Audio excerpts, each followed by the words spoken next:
Thank you very much, and welcome back for the next 2 hours. I'm going to continue with further indications of intervention by evil sources, evil forces, to establish a one world order through the New World Order. I'd like to mention, to begin with, that there is a device, it's a bean, that it can be reduced.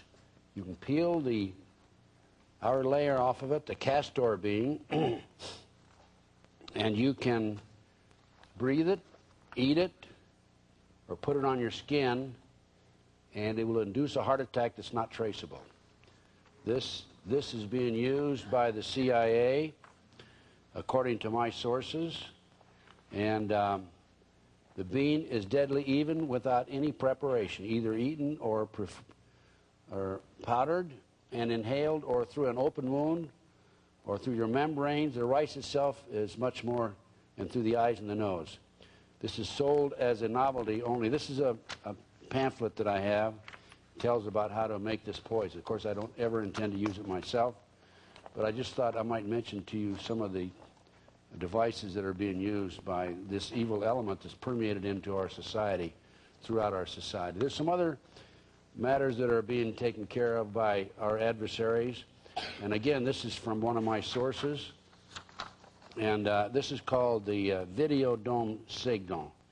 It's operating about 6 cycles away from the harmonic of the nation's power lines, and specifically phase modulated to the exact frequency of all U.S. TV networks. This powerful and sinister mind control and behavioral modification signal is beamed to override all television programming 24 hours per day, and in a subliminal fashion, bypassing the conscious mind into the TV viewer's living room. This is all coordinated by the National Bureau of Standards in Boulder, Colorado, where the military's master computer is housed, by the way. For complete details of what the video dome signal ultimately does to those people most sensitive to it, see the movie Videodrome. It's based on science fiction fact, but it is not science fiction. The Videodrome signals is subliminal via video, UHF, VHF TV, and usually consists of ideas and scenes of violence, sexual perversion, fear, guilt, or grief. It is stage 1 of preconditioning.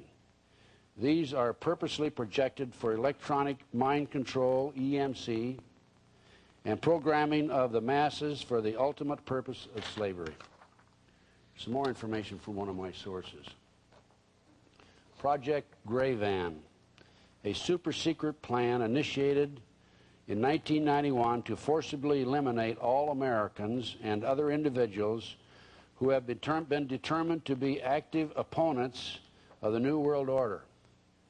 Military personnel, highly trained in quick combat techniques such as SWAT team tactics, will be sanctioned to enter into a town or a city and, using computer listings, locate those who are classed as dissidents to the New World Order, and to exterminate these people quickly and be gone within an hour or so, moving from city to city in such a manner as to not leave much trace for local law authorities to follow.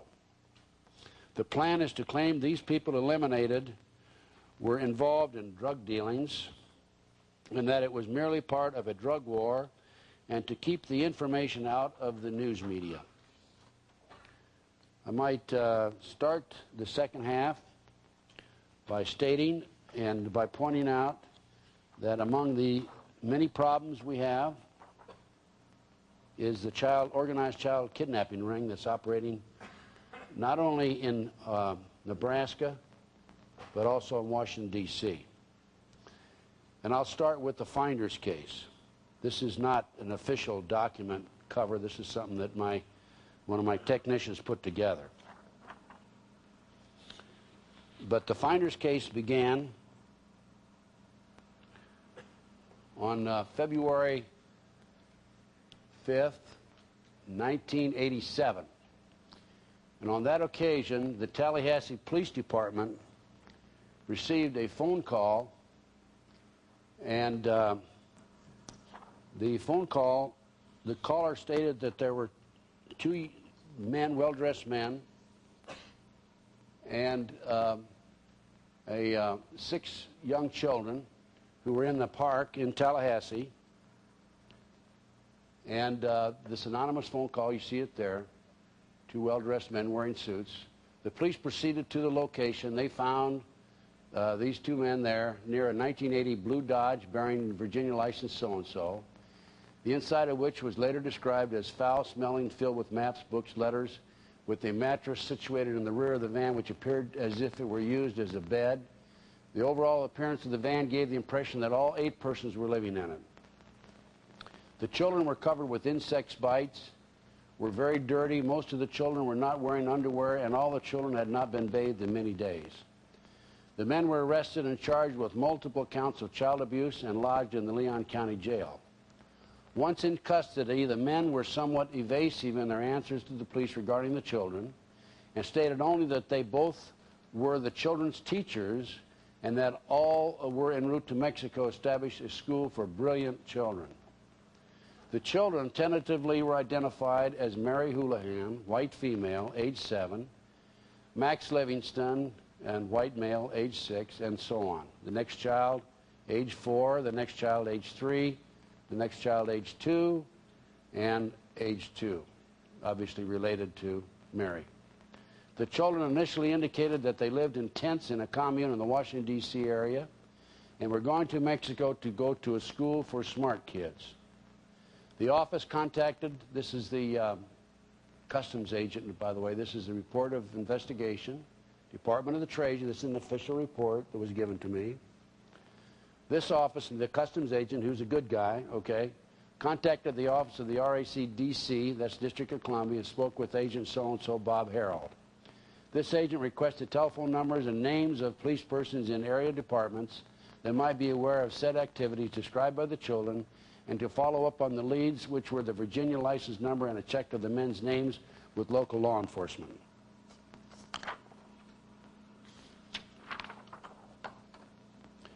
And the report goes on, and it says that the 2 adults were well-dressed, white males. They had custody of 6 children.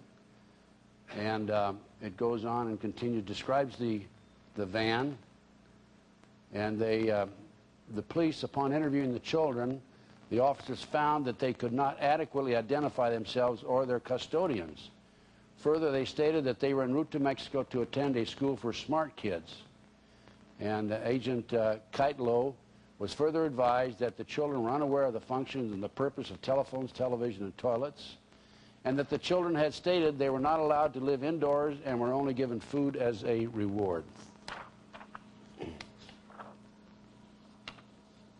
This continues with the report.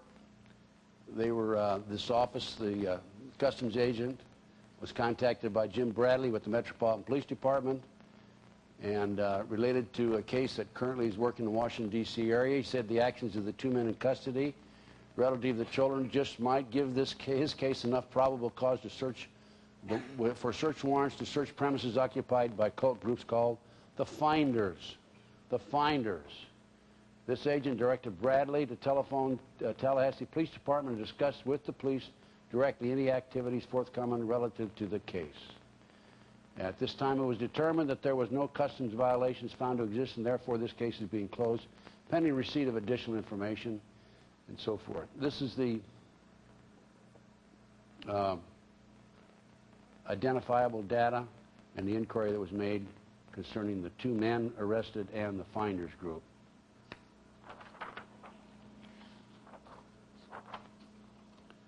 The report goes on. After receiving the request from Tallahassee Police, requested I conduct computer checks on the Customs Child Pornography Unit database.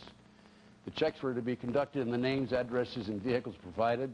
After conducting the computer checks, I made direct contact with Agent so-and-so and informed him that all the checks were negative. At that time, I was informed that the Tallahassee Police had discovered large quantities of records to include computer disks and a U.S. passport in the van. From some of these records, the police had obtained tentative identification of the 2 adults and partial identification of the children. Furthermore, The 2 Washington, D.C. addresses had been discovered through these documents, one of which was verified through the vehicle registration. I advised Agent so-and-so I was leaving headquarters and he would be receiving a response to the remainder of his request from Agent so-and-so. I then left the state as stated and proceeded to conduct further business in the district. A short time later, at approximately 11:30 a.m., Agent Harold contacted me by radio and advised me that a Detective Bradley, Metropolitan Police, Washington, D.C., was interested in the information provided by Kreitlow, was in contact with Tallahassee, and would very probably be conducting search warrants in the area later in the day. He also informed me that U.S. Customs was invited to participate due to the continuing possibility of violations of law enforcement by the Customs Service. As I was already in Washington, I terminated my other business and proceeded to make contact with Detective Bradley of the Metropolitan Police Department. Upon contacting Detective Bradley, learned that he had initiated an investigation on the 2 addresses provided by the Tallahassee police during December of '86. An informant had given him information regarding a cult known as the Finders, operating various businesses out of a warehouse located at 1307 4th Street Northeast, and were supposed to be housing children at 3918 and 3920 W Street Northwest. The information was specific in describing blood rituals and sex orgies involving children, and an as-yet unsolved murder in which the Finders may be involved. With the information provided by the informant, Detective Bradley was able to match some of the children in Tallahassee with names of children known alleged to be in the custody of the Finders. Further, Bradley was able to match the tentative ID of the adults with known members of the Finders. I stood by while Bradley consulted with U.S. Attorney Benner and obtained search warrants for the 2 premises. I advised Acting Agent Holloran of my intention to accompany the Metropolitan Police Department on the execution of the warrants. Received his permission and was joined by so-and-so. During the execution of the warrants at 3918 and 20 W Street, I was able to observe and access the entire building. I saw large quantities of children's clothing and toys. The clothing consisted of diapers and clothes in the toddler to preschool range. No children were found on the premises. There were several subjects on the premises. Only one was deemed to be connected with the Finders. The rest were renting living space from this individual. He was identified as Stuart Miles Silverstone, so-and-so, passport number so-and-so. Located in a room occupied with several computers, printers, and numerous documents. Cursory examination of the documents revealed detailed instructions for obtaining children for unspecified purposes. The instructions included the impregnation of female members of the community known as Finders, purchasing children, trading, and kidnapping. There were telex messages using MCI account numbers between a computer terminal believed to be located in the same room and others located across the country and in foreign locations. One such telex specifically ordered, pardon me, thank you, one such telex specifically ordered the purchase of 2 children in Hong Kong to be arranged through a contact in the Chinese embassy there.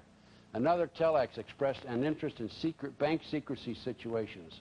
Other documents identified interest in high-tech transfers to the United Kingdom, numerous properties under the control of the Finders, a keen interest in terrorism, explosives, and the evasion of law enforcement. Also found in the computer room was a detailed summary of the events surrounding the arrest and taking into custody the 2 adults and 6 children in Tallahassee, Florida on the previous night. There were also a set of instructions which appeared to be broadcast via a computer network which advised participants to move the children and keep them moving through different jurisdictions, and instructions on how to avoid police attention. That would indicate to me they had other children in the location, and after they were apprehended, they figured it might lead back to this location, and so they moved children out of there. One of the residents was identified as a Chinese national. Due to the telex discovered referencing the Chinese embassy in Hong Kong, he was fully identified for future reference. And it goes on. He is in the U.S. as a graduate student. During the course of the evening, I contacted Sector 4 initiation to initiate a text check on Silverstone and initiate an archives check for him of the last 4 years. I was also contacted by Agent so-and-so to keep him advised of the proceedings and ask for and receive permission to contact so-and-so of the so-and-so. Let's see. I later contacted Sullivan for the above state. I gave him background on the purpose of the request. I advised him that the information was not for dissemination at headquarters. The region was being notified.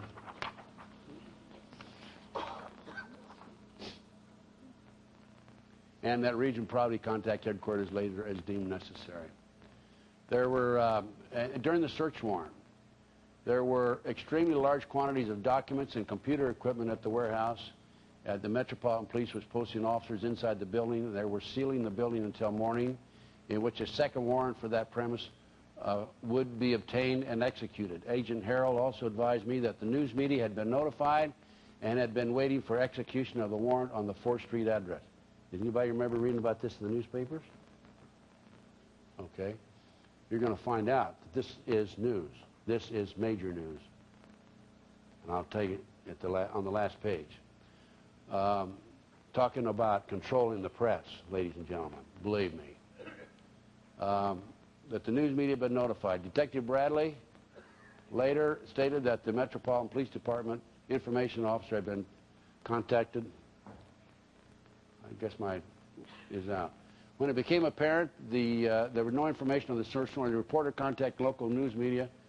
Here it is.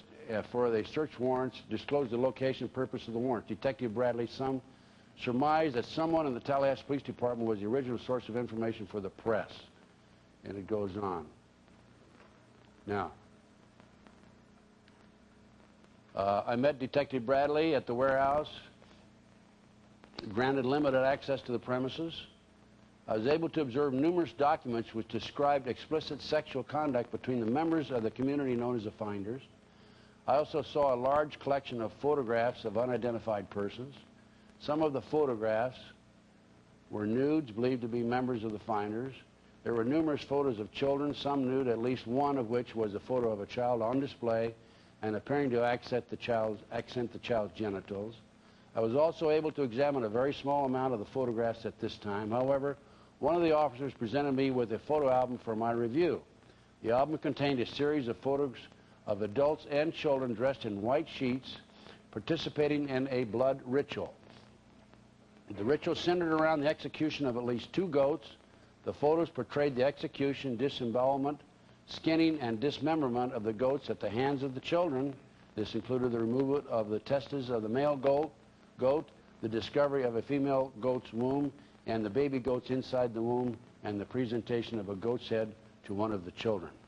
By the way, we're going to see later on, I'm going to show you a drawing of a totem pole that's used in satanic ceremonies. This drawing will be by a 6-year-old child. That's one of the highest levels of Satanism. So it's very apparent here from this goat, using the goat, that this is probably a high level for Satanism. There's various levels involved in Satanism. Further inspection of the premises disclosed numerous files relating to activities of the organization in different parts of the world. Locations I observed are as follows: London, Germany, the Bahamas, Japan, Hong Kong, Malaysia, Africa, Costa Rica, and Europe. There was also a file identified as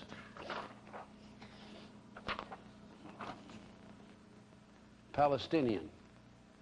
Other files were identified by member name or project name, the project appearing to be operated for commercial purposes under front names for the Finders. There was one file entitled Pentagon Break-In, and others which referred to members operating in foreign countries. Not observed by me, but related by the Metropolitan Police Department, were intelligence files on private families not related to the Finders. That means they're gathering information on people not involved with the Finders. I have been told by Satanists that if a pedophile or a practicing Satanist wants a blue-eyed, blonde-haired child, they can actually give an order out, and they will get 5 or 6 pictures of a blue-eyed, blonde-haired child, and they'll pick out the child they want, and then they go kidnap that child. The process undertaken appears to have been a systematic response to a local newspaper advertisement for babysitters, tutors, etc. A member of the Finders would respond and gather as much information as possible about the habits, identity, occupation, etc. of the family. The use to which this information was to be put is still unknown. There was also a large amount of data collected on various child care organizations. We're going to talk about child care organizations later on. We're going to talk about the McMartin case, a famous case out of Manhattan Beach, California. The warehouse contained a large library, 2 kitchens, sauna, hot tub, and a video room. The video room seems to be set up as an indoctrination center. It also appeared that the organization had the capability to produce its own videos. There were what appeared to be training areas for children and what appeared to be an altar set up in a residential area of the warehouse. Many jars of urine and feces were located in the area. I should also mention that both premises were equipped with satellite dish antennas. I discussed the course of action to be taken by the Metropolitan Police Department. Detective Bradley stated he was only interested in making the child abuse cases. I was assured that all of the evidence would be available to the U.S. Customs for furtherance of any investigative criminal action pursued. Metropolitan Police personnel were to begin around-the-clock review and sorting of the evidence until completed. The Customs will have access after this is accomplished. This will include several U.S. passports discovered during the search. Upon leaving the 4th Street premises, I encountered a news media representative and was asked the reason behind U.S. Customs involvement in the investigation. I advised the reporter that I could not discuss anything and referred her to RACDC. I left immediately thereafter. There is no further information available at this time. It should take 3 to 5 days for all the information to be sorted, reviewed, logged by the Metropolitan Police. I will maintain contact with Detective Bradley until the evidence is again accessible.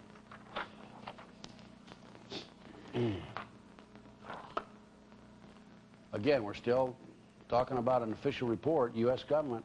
It's right up there. On Thursday, February 5th, Senior Agent Harold and I assisted the Washington Metropolitan Police Department with 2 search warrants involving the possible sexual exploitation of children.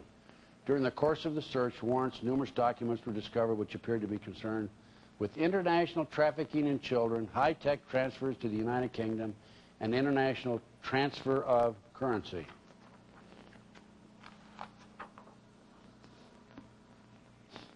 On March 31, 1987, I contacted James Bradley of the Washington Metropolitan Police Department. I was to meet with Bradley to review the documents seized pursuant to 2 search warrants executed in February 87. The meeting was to take place April 2nd or 3rd, 1987. Read this next 3 paragraphs, close 4 paragraphs. On April 2nd, 1987, I arrived at the Metropolitan Police Department at approximately 9 a.m. Detective Bradley was not available. I spoke with a third party who was willing to discuss the case with me on a strictly off-the-record basis. I was advised that all the passport data had been turned over to the State Department for their investigation. The State Department, in turn, advised the Metropolitan Police that all travel and use of the passports by the holders of the passports was within the law and no action would be taken. This included travel to Moscow, North Korea, and North Vietnam from the late 1950s to the mid-1970s. Weren't we at war during that period with these people? And I think travel was forbidden in those days, right? When you're at war with the country. This individual further advised me of circumstances which indicated that the investigation into the activity of the finders, watch this, look at this, had become a CIA internal matter. The Metropolitan Police report has been classified secret and was not available for review. I was advised that the FBI had withdrawn from the investigation several weeks prior and that the FBI Foreign Counterintelligence Division, that's headquarters, by the way, had directed the Metropolitan Police Department not to advise FBI Washington Field Office, that's the field division in Washington, D.C., of anything that had transpired.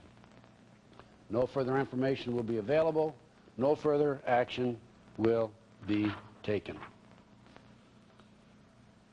That tells you a little bit about the finders, I believe. And I have a confidential informant report that has obviously been misplaced, and we will find it here in just a minute. And again, this is information from a confidential source. The finders.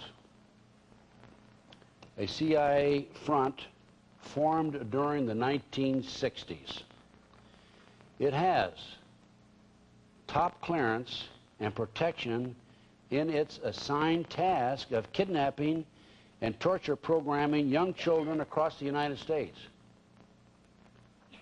Its specially trained government kidnappers are known to be sexual degenerates who involve the children in satanic sex orgies and bloody rituals, as well as the murders of other children and the slaughter of animals. The finders uses a fleet of unmarked vans to grab targeted children from parks and schoolyards. They then drug the children and transport them to a series of safe houses for special training. Marion David, I don't need to mention his last name, the leader of the finders cult, he is an identified homosexual pedophile and a CIA officer whose son was an employee of the CIA proprietary firm Air America, which was notorious for its smuggling of drugs out of the Golden Triangle into Saigon during the Vietnam War, destined for the United States. Do I have a picture of this fellow? I don't have one with me, okay? Now, let me just mention one other thing. I've already talked about the Nebraska case, and I urge all of you to get a copy of the Franklin Cover-Up book by John DeCamp. It's out of print, but he did give me permission to make copies, photocopies of it, and make it available to you. During this investigation, which I mentioned in the first 2 hours, it was learned, and I was told personally by Paul Benassi and others, that in Nebraska, this evil element, these people were taking children out of private schools, and they were using them as decoys. They used Paul Benassi particularly as decoys. These are kids that are trained, by the way. And Paul himself personally told me how it was done. And when he was 10, 11, 12 years old, he now is 28, 29 years old. When he was 10, 11, 12 years old, he would go out with the adults and attract, and as a decoy, bring the children in shopping malls or parks over near the car or cars or the vans. And when they get close, the adults would grab the kids and make off with them. They'd use 2 vans or 2 automobiles, because that way, if there was a witness, they'd be confused as to what the license number was. Paul told me that these kids were then kept in safe houses, the same information that my informant has here. It's a separate informant, by the way. By the way, Paul is a born-again Christian, and that's why one of the reasons I'm sure he's been talking and furnishing information. He's not furnishing everything. He's been used some discretion, obviously, because there have been attempts on his life. But Paul told me that these kids would be kept in safe houses across the country, taken to Las Vegas or Toronto, Canada, in some instances, not every instance, and auctioned off at both of those locations. He told me he had attended 6 such auctions in Las Vegas, and as few as 6, as many as 36 children were there. A blue-eyed, blonde-haired child will sell for $50,000. So $50,000 times 36 is a pretty substantial amount of money. I personally became incensed, of course, as I'm sure you are, that this is going on in our country, and the law enforcement is doing virtually nothing about it. Worse than that, they're covering it up. And I wrote letters. I've got the letters in volume 3 of this file, this Corruption, Satanic Cult, Drug Network, and Missing Children. I wrote letters to the Honorable Don Stenberg, Attorney General of the State of Nebraska, with a copy to Ben Nelson, the governor. I wrote a letter to the FBI. I wrote a letter to the Attorney General of the United States. And I told them, you don't have to take my word for it. I mean, just come call me. And I will give you the names of my informants and my sources. You interview the children yourself, and you decide whether there's any credibility here. You decide if there's an investigation that's necessary. And I received 2 responses, and they're in this volume also. One response said, your sources are not credible, and of course they don't know who my sources are. And the other one said, there's no documentation. Steinberg wrote back and said, you don't have adequate documentation. I wrote him back immediately. I gave him the documentation. It's in this same report, by the way, and I have not heard from him since. As far as the FBI is concerned, I never received a response from them.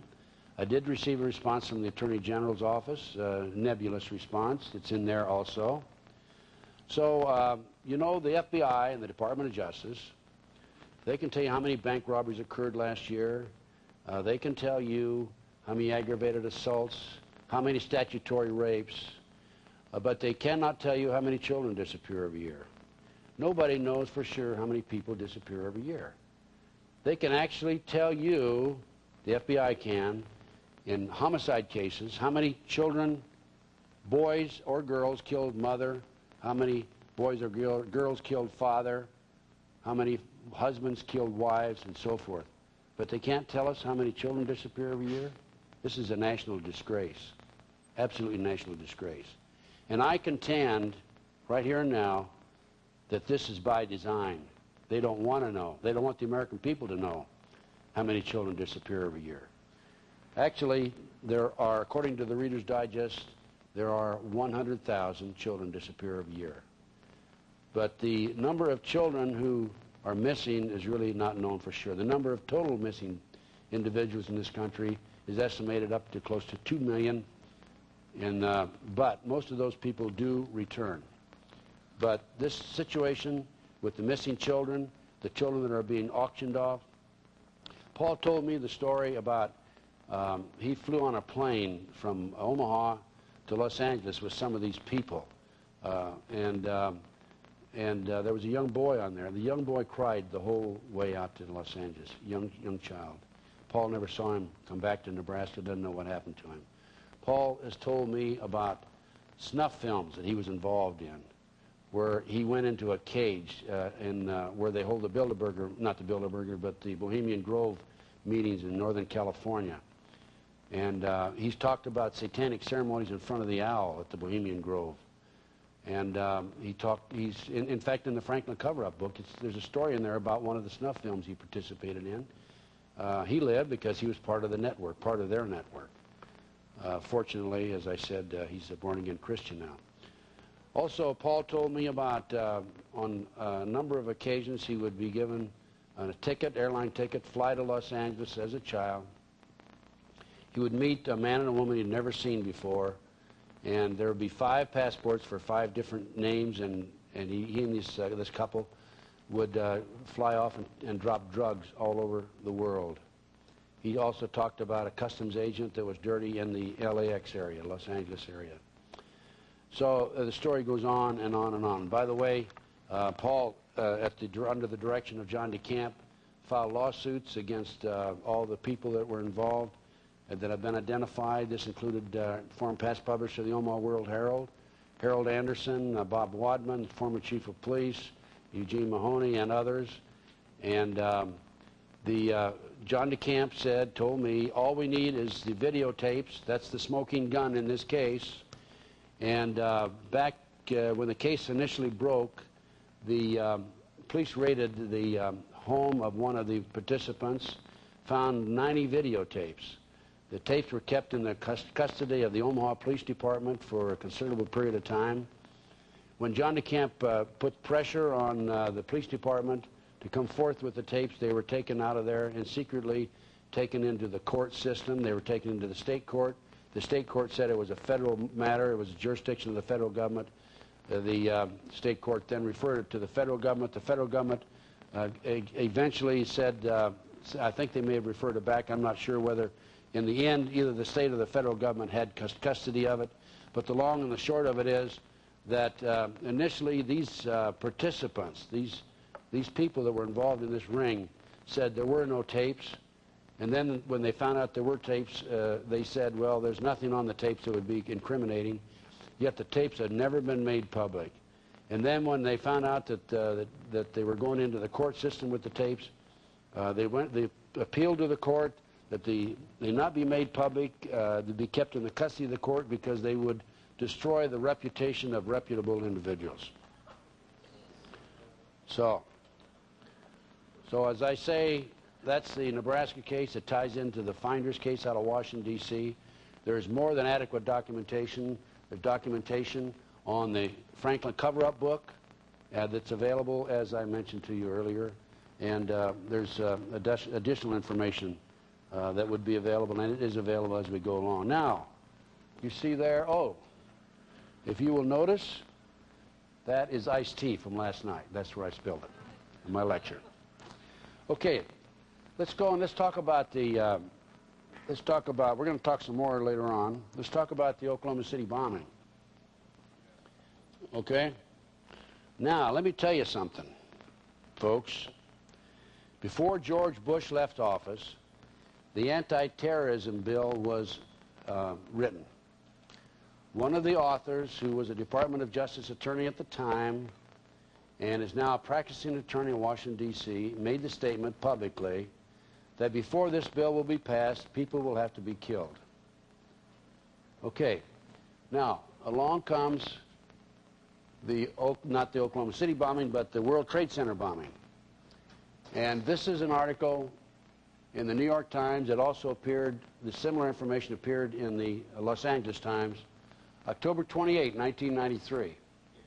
And this article talks about Ahmad A. Salem, who is an informer for the FBI. Mr. Salem, a 43-year-old former Egyptian army officer, was used by the government to penetrate a circle of Muslim extremists now charged in 2 bombing cases, the World Trade Center attack and a foiled ploy to destroy the United Nations, the Hudson River tunnels, and other New York City landmarks. He was a crucial witness in the 2nd bombing case, but his work for the government was erratic, and for months before the Trade Center blast, he was feuding with the FBI. After the bombing, he resumed his undercover work in an undated transcript of a conversation from that period. Mr. Salem recounts a talk he had earlier with agents about an unnamed FBI supervisor who he said came and messed it up. He requested to meet me in the hotel, Mr. Salem says of the supervisor. He requested to make me to testify, and he didn't push for that. We'll be building the bomb with a phony powder and grabbing the people who will be involved in it. But since you, and that continues over on page, he didn't do that. Well, it looks like I left out part of the page.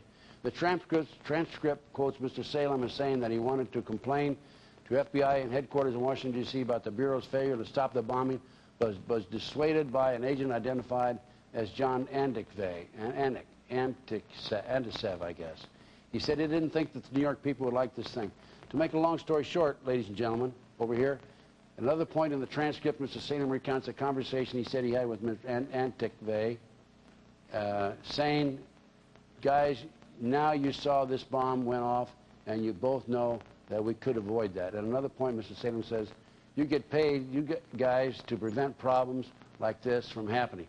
To make a long story short, this man was an FBI handler, FBI informant. His FBI handler, in a conversation with him, he recorded his conversation with the FBI handler. This documents that the FBI knew in advance they were going to bomb the World Trade Center. Bombing did not prevent it from happening. 6 people killed, $500,000 in damage, over 1,000 people injured. If I was a congressman or senator in Washington, D.C., and I knew that the FBI could have prevented a bombing, any bombing, I would be stomping up and down on my desk, and I would ask for an immediate investigation. I personally handled a bombing conspiracy in Los Angeles when I was the senior special agent in charge there. We had the Weather Underground that planned to bomb a state senator's office. We planted our informants in the group. Our informants were actually FBI undercover agents. And we went right up to the morning of the bombing before we arrested them and tried them for conspiracy. But that brings me now up to the present time, or I should say a year ago, last April the 19th. I'm in my living room, relaxing. I'm watching the television, and the bombing occurred. And I watched the TV news, and they were saying it was an ammonia nitrate bomb. And then I received a fax, and according to this fax was from the University of Oklahoma Geology Department, and it was a survey, University of Oklahoma. According to this fax, the seismogram, there were 2 detonations, one there and one there. That, by the way, I talked to Dr. Brown at the University of Oklahoma. That was a train went by just before this, so that doesn't count right there. But they said that very clearly there was an explosion or detonation or groundswell, 9:02 and 3 seconds, and again 10 seconds later, 9:02 and 13 seconds. And I'll give you a larger view of that.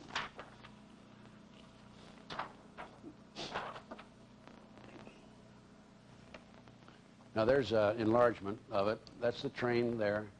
Here's the first one. That's the second one. I called a friend of mine. Unfortunately, he's in jail. He was, I have friends in jail.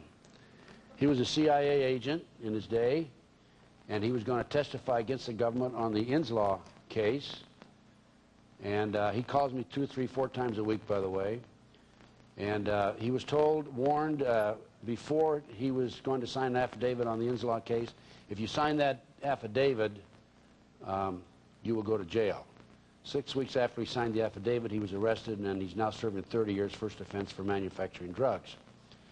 For your information, the story on the Inslaw case, just one of many. This was a computer system developed by a fellow named Bill Hamilton, and it involved what is called the Promise software. This tied the whole network, law enforcement, the courts, the locals, and the federals together in one big network. And Bill Hamilton developed it, called it the Inslaw, or the Promise software, sold it, leased it to the Department of Justice for 3 years. At the end of 2 years, the Department of Justice refused to pay him. He went into bankruptcy court, filed a lawsuit, won the lawsuit in bankruptcy court, spent several $1 million winning the lawsuit. And the case was appealed by the government, and the courts came out, the appellate court came back and said, you have to go into another court. You're in the wrong court, fellow. You start all over again. And so he's in the position now where he's bankrupt. And what happened to the computer system? It was sold by it was given by the Department of Justice to a man named Earl Bryant. He used to be head of the UPI, United Press International. Earl Bryant had raised millions of dollars for Ronald Reagan. It was a political payoff. Bryant then turned around and sold it back to the Department of Justice, I understand, in the area of $10 million. It was then sold to the Israelis and to the Canadians with a trapdoor in it, which meant that we were able to retrieve any information that they developed on it.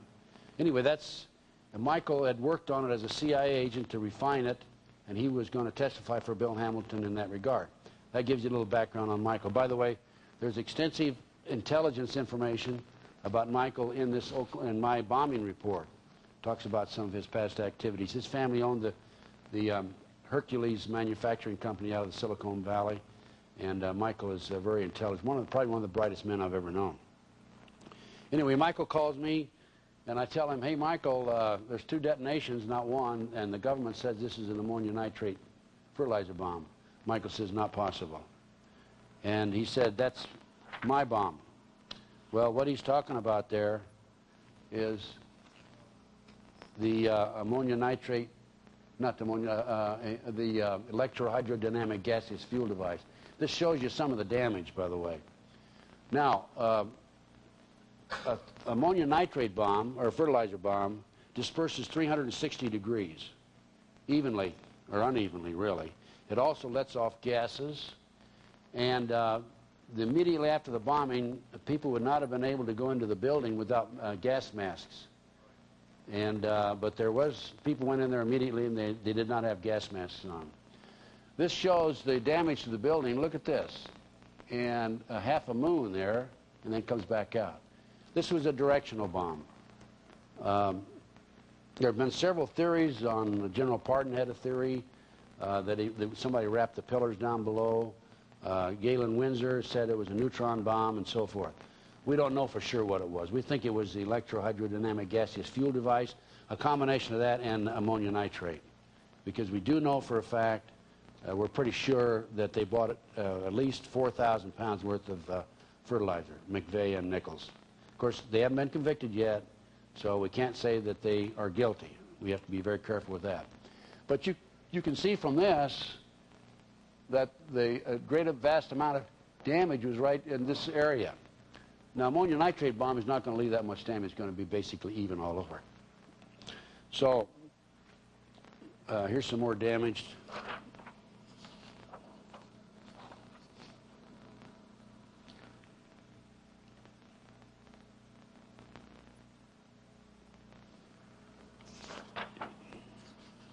So this is the version of our bomb. An abstract describing the operation of the electrohydrodynamic gaseous fuel device. When this bomb was tested by the U.S. government, it's a highly classified bomb. General Pardon, by the way, a very competent, wonderful man, capable man. He doesn't think that this bomb exists, but this bomb was developed after he left the service in the early 80s, 82. When it was tested, 2 technicians died. It was so powerful they had no idea it was as powerful as it was. And this is a technical explanation of it. This explanation is in the bombing report, the Oklahoma City bombing report. Now, the way our bomb works, this barometric bomb works, is there are releases of 2 fuels, 2 gases, chemicals. The number 1 is a white chemical, the number 2 is a dark chemical. I talked to survivors on the 7th and 8th floor, and I said, describe time-wise what you heard. And both of them, and they didn't know each other, they weren't in each other's presence when they told me this, both of them said, we heard boom, boom, with the second boom louder than the first. Boom, boom. This bomb of ours, this barometric bomb, the first boom releases white chemical cloud, and it blows out the windows and goes into the building. And then the second release releases a dark chemical cloud, and when they meet and get together, and when they marry, so to speak, the blast is unbelievable. Now, in the first instance where the white chemical cloud is released, if it does not surround the whole pillar, like 360 degrees pillar, it will not destroy the pillar. It has to completely encompass it. That day there were 40-mile-an-hour gusts of winds, by the way. Some of the pillars in the front were not destroyed. There was a lamp with a street lamp that was not destroyed, but was parked near the truck. So what we're saying is this was a directional bomb. That has the signature of our bomb. Here you see, right here, is a pillar. First explosive force, the white chemical cloud would surround it, followed by the dark chemical cloud, which would totally disintegrate it. I talked to a man who was on the recovery crew. He was from Phoenix. He was one of the first ones over on the scene. Well, first one, I'd say, within 9 or 10 hours after it occurred. And he told me he'd never seen anything like it. He'd been to bombings before. He said you needed a wheelbarrow and a shovel, and they carried the debris out in buckets because it was like sawdust,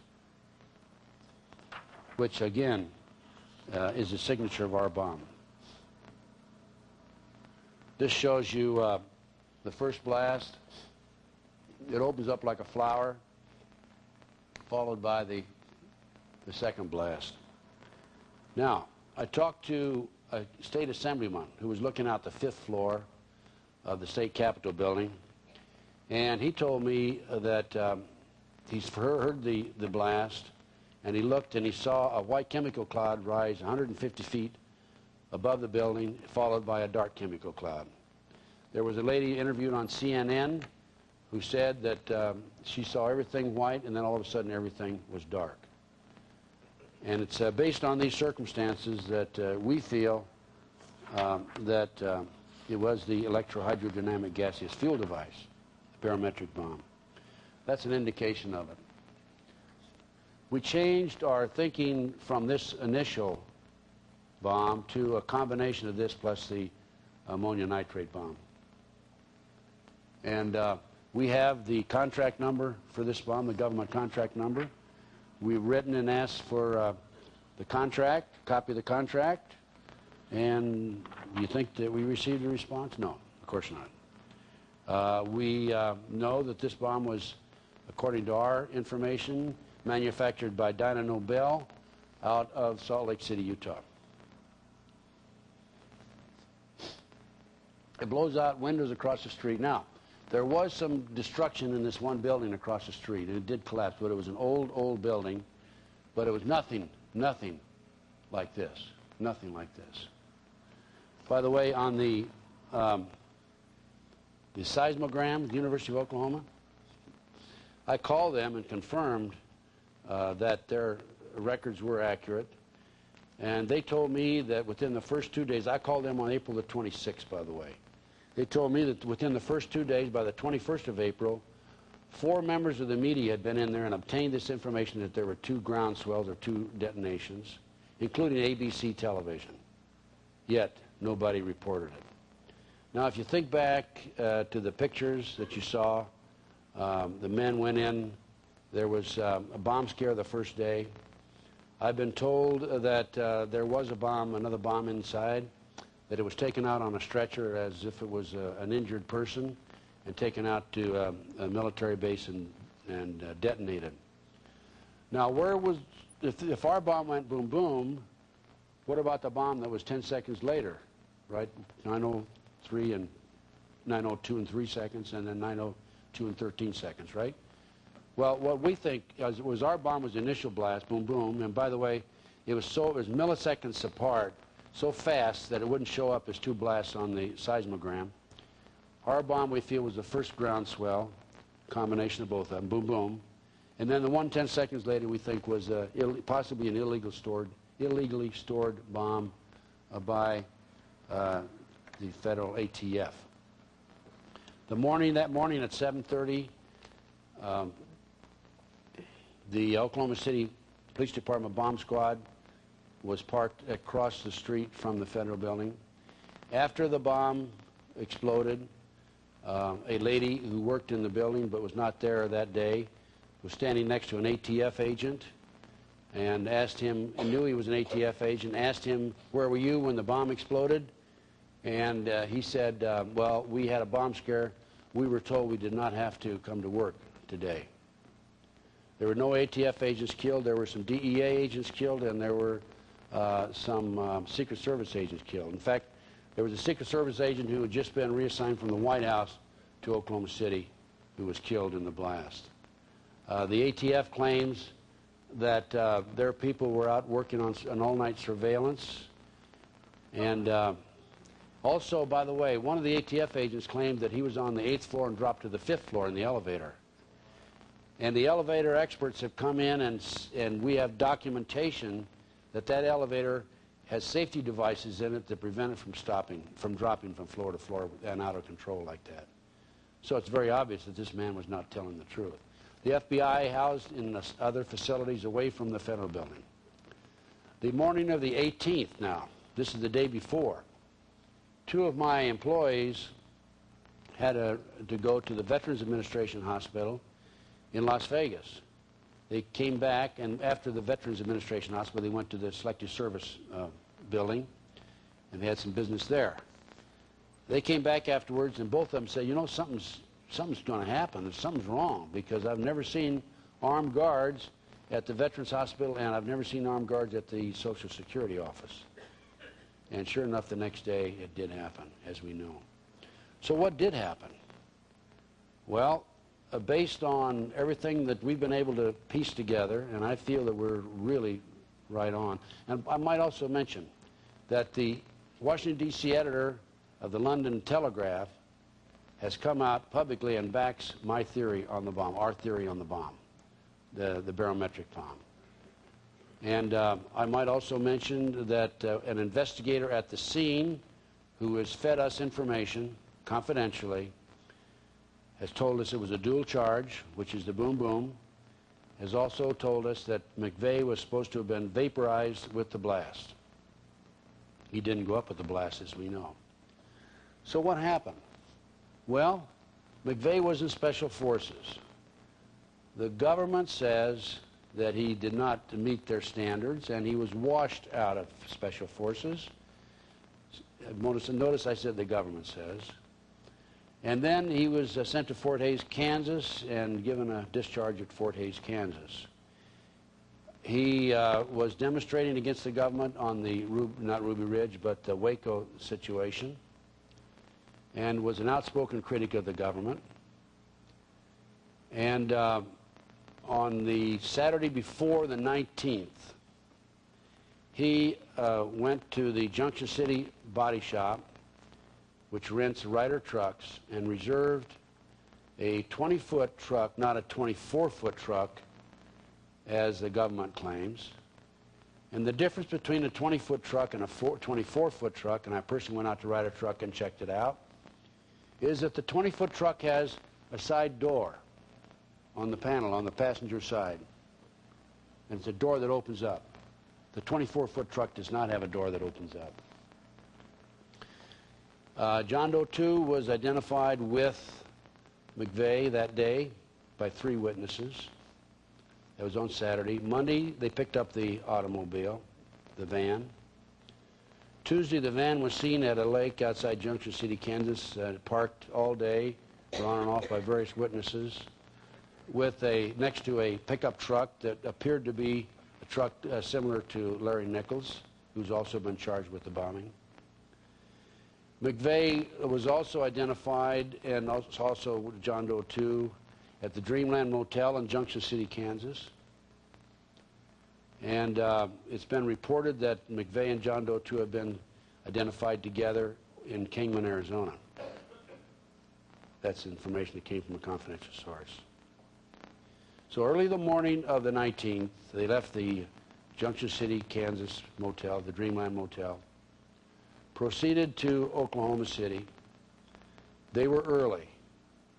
We theorized they wanted to be there precisely at 9 o'clock because that's the maximum number of casualties.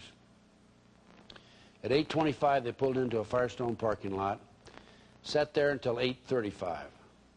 The attendant at the lot has identified McVeigh as the driver and has also identified the passenger as John Doe 2. They then proceeded to the federal building. We feel this bomb, by the way, has to be detonated. We feel that McVeigh dropped off John Doe 2 a block from the federal building. Then he drove in behind a UPS truck, parked the truck, got out, went around, opened the side door. The bomb is a directional bomb. You remember the damage in the building I showed you a few moments ago? It's a directional bomb. You point it in a direction and you lock it, and it's unbelievably destructive. Then McVeigh had time to get away because John Doe 2 was having difficulty with his detonator. It just didn't go off right. At 9 o'clock it wouldn't go off, and it took him until 9:02 and 3 seconds to detonate the bomb. McVeigh, I'm sure, was not aware that he was supposed to be a stool pigeon, a patsy, a pawn in the game. And he went over behind the YMCA in the alley, got in his van, and drove off. He was apprehended some 90 minutes later. In the meantime, the bomb was exploded, and John Doe 2 obviously got away. Now, here's a picture of John Doe 2. I'm sure you've seen this before many times.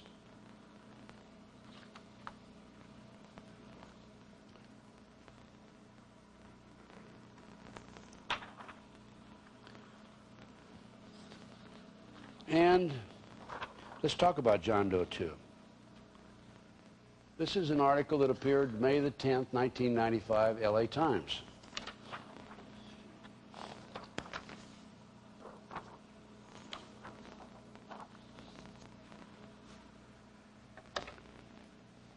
If it wasn't such a serious problem, you know, this would be very laughable. But let's read this article, parts of it, not the whole article. They're talking about John Doe 2. Meantime, the government says John Doe 2 doesn't exist, right? First they said he existed, and they said, oh, that was a GI that was in there a day or two after McVeigh was there. And people became confused. He doesn't exist. Folks, just forget about John Doe 2. He's not there. Why is the government saying this? The government is saying this because this bomb is too sophisticated. McVeigh did not have the capability or the knowledge or the experience to put a bomb of this sophistication together. It takes a circuit board to detonate it with the detonator. Now, if the government, if it comes out and it's made public that McVeigh put this bomb together, that means he had to have a lot of special training, and it doesn't back him up. His training does not back him up. So therefore, what we're talking about is people beyond McVeigh and beyond Nichols who are involved in this bombing. Let's talk about John Doe 2. Read this. Let's read this together. Investigators, meantime, began to fear that they were given a false lead in the description of the long-sought suspect known as John Doe No. 2, who was said to have accompanied McVeigh to the Junction City, Kansas Ryder truck rental franchise on April 17th to rent the vehicle allegedly used in the bombing. Some are even advancing the theory that John Doe 2 was Nichols, who bears little resemblance to the FBI's composite drawing of the suspect, or possibly even Nichols' son, who appears to be as tall as 5'7" and weigh as much as 170 pounds. That's Joshua Nichols, by the way, and I've interviewed him. He doesn't even look like John Doe 2, by the way. One source close to the case said that if John Doe 2 turns out to be Joshua Nichols, the likelihood that he had an innocuous role, but that he could be helpful as a witness in the case. Another source close to the investigation said doubts also are increasing over whether the man who accompanied McVeigh to the Ryder truck rental agency was the same individual that a witness reported seeing with McVeigh as they sped away from downtown Oklahoma City on the morning of the bombing. Investigators had thought that the same person was with McVeigh in both places. The investigators said authorities think that John Doe 2 could be two people and that different men could have accompanied McVeigh to serve as decoys and confuse investigators trying to trace his movements. He said officials also fear that the descriptions and the composite drawing of the second suspect not only may have resulted from a misdirection, but have also cost them valuable investigative time in the early stages of the manhunt. Describing what kind of uncertainty in the early days of the investigation, the source said, what happens is they went off in misdirection. They were looking for a real muscular guy who was tan, and that was false. So here they were chasing down this false lead, several false leads. It's got to be a very small conspiracy, he added, because with a big conspiracy, you can't keep this under wraps. They're right there. They're not going to keep it under wraps either. Under the assumption, he said, investigators have a theory that James Nichols was the brains behind how the bombing scheme would work. Terry Nichols was the expert in building the explosive, and McVeigh was the man who would carry out the plot. McVeigh was not smart enough to build this, the source said. He's a soldier. He's the guy who takes it, parks it, lights it, blows it up. But obviously there's going to be somebody with him to transfer him out of there, to take him out of there. That accomplice, the alleged John Doe 2, could also be someone still unknown to federal investigators. It could be a real loner or a drifter, the source says. I mean, isn't that ridiculous? If you follow the newspaper articles from the beginning to the end and you follow TV, you notice that the government officials who were making the releases made a number of contradictory statements. One statement, 5 statements down the line from the first statement, would contradict that. And I asked a friend of mine, I said, why in the world, how could an intelligent man keep making these same mistakes? And his answer, well, that's cocaine thinking. I mean, think about it, you know. I can't say that the people who planned this bombing were on cocaine, but I certainly, if you've had anything to do, any dealings with drugs, you know that they don't think clear, they don't think straight. But so what happened is John Doe 2, he got away. He does exist, there's no question about it. There's a TV station, NBC affiliate in Oklahoma City, claims to have identified him. He's supposed to be a repatriated Iraqi soldier, and he's filed a lawsuit against the station in Oklahoma City, claiming he isn't John Doe 2. There's been extensive investigation conducted by numerous individuals. As I said, the editor of the London Telegraph supports me and supports us on our theory on the bomb itself. The government on NBC Dateline, obviously the government released and worked with NBC Dateline on a report that they put together. I don't know if you saw it or not. But they pointed out that the case was solved through 18 months of telephone calls that were made on a Liberty Lobby calling card. I saw the article in the paper, the release of the information about the Liberty Lobby calling card. In the first instance, the government came out and said McVeigh is not talking. Next, the Anti-Defamation League came out and said that they were able to trace McVeigh because he bought a Liberty Lobby calling card, and they traced those calls. Now, the truth is, and they also said that he had a Liberty Lobby calling card in his possession at the time he was arrested by the Oklahoma Highway Patrol. When he was arrested by the Oklahoma Highway Patrol, according to a source of mine in the Oklahoma Highway Patrol, he did not have a Liberty Lobby calling card on him. He purchased a Liberty Lobby calling card using a fictitious name.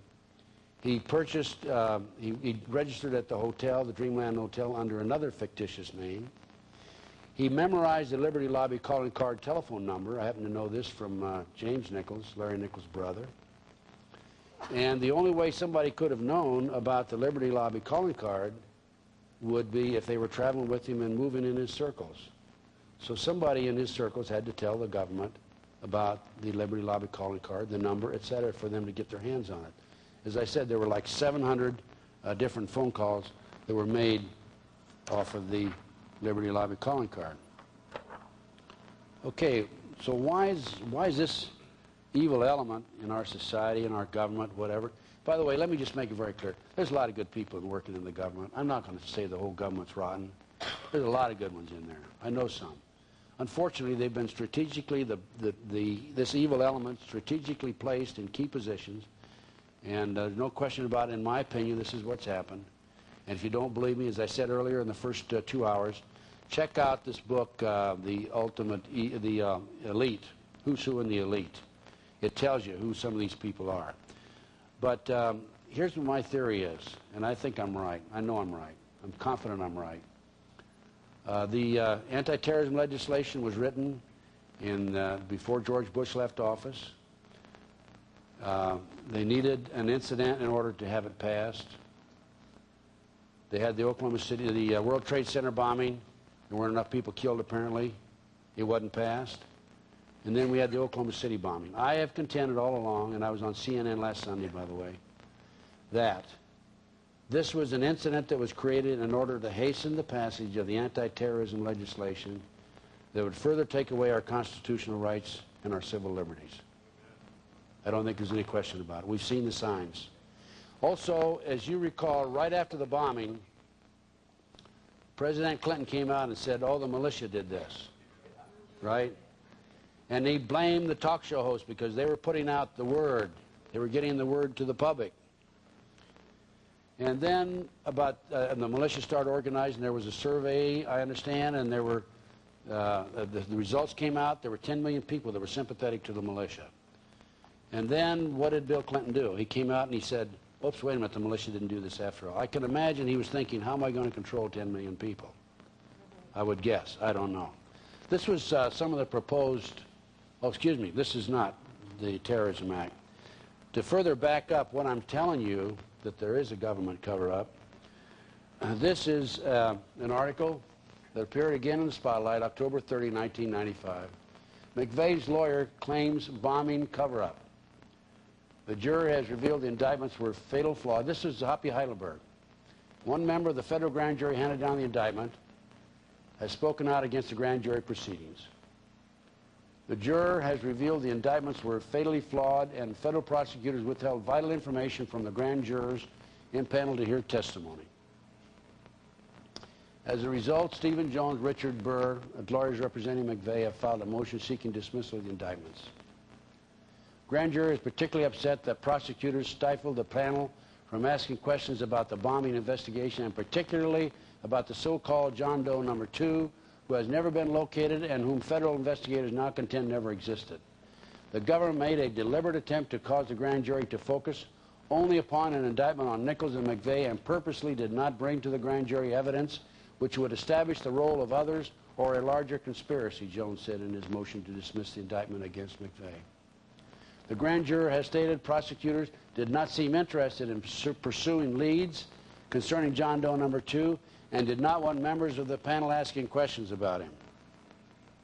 The grand juror further stated he is satisfied that the government knows the identity of the mysterious man linked to the case since a few days after the actual bombing. And the article goes on. And basically what he's saying is that John Doe 2 does exist and that the government is covering up. Now, as a representative, as an investigator working with John DeCamp, John DeCamp was, again, in the scene. This man gets around, believe me. He is Hoppy Heidelberg's attorney. And John asked me to go interview Hoppy Heidelberg. And so I do have attorney-client privilege.